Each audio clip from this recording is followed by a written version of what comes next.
Bureau of Corrections inilatag sa ikalawang ASEAN Regional Correctional Conference ang mga hakbang ng pamahalaan para maisaayos ang mga piitan sa bansa. Kabilang na dito ang potensyal ng iwahig prison at penal farm sa pamumuhunan at ang papel nito sa paggamit ng food security ng bansa. Si Luisa Erispe sa sentro ng balita.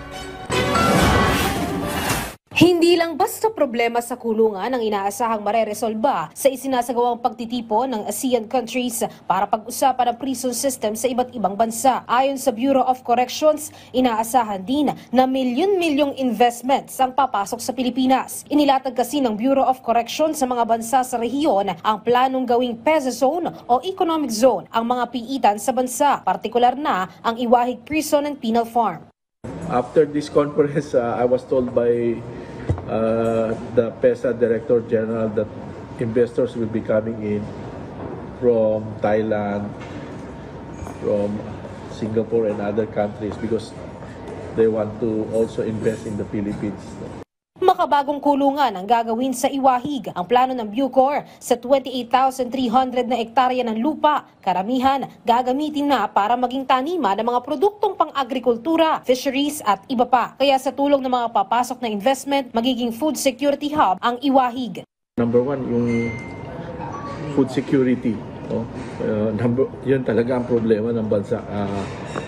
Because of climate change, we need really to make sure that we produce the food that we need. No? So this will be a hub for aqua and agricultural products. Ililipat naman na ang mga persons deprived of liberty mula New Bilibid Prison papuntang Iwahig at iba pang regional facility at sila mismo tutulong din sa pagtatanim, pangangalaga ng mga hayop at aquaculture. Sabi ng Bucor, benepisyo naman ng PDLs dito, sapat na pagkain at trabaho na pwede nilang magamit pagkalaya.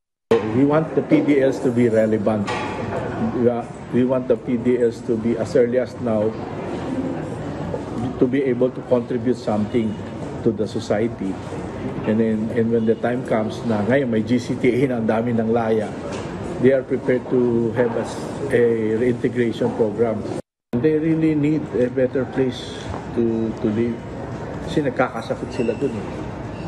And then of course, this will not stop me from looking around. Maglalagay din tayo sa Region 1 hanggang BARM. But we really have to get out of Metro Manila because really our position there is untenable. Para naman sa New Bilibid Prison, dahil nga mawawala na ang mga PDLs, ang plano ng Bucor, paupahan na ang lupang ito. Tulad ng ginawa nila sa Davao Penal Colony ngayon na kumikita na ang dating natutulog na lupa ng 20 million pesos kada buwan. Imagine kung lahat ng regions, we earn at least 20 million a month. We have about 17 regions. So, ano na yun? Magkano yun? Malaki na yun. Almost 300 million a month nakaka-generate kami ng income. Positibo naman ang Bucor na ang planong ito mabubuo hanggang sa 2028 o hanggang matapos ang termino ni Pangulong Ferdinand R. Marcos Jr. Hindi lang basta food security, tinitignan din nila na maging daan ito para mas mapalakas pa ang turismo sa bansa. Luisa Erispe para sa Pambansang TV sa Bagong Pilipinas.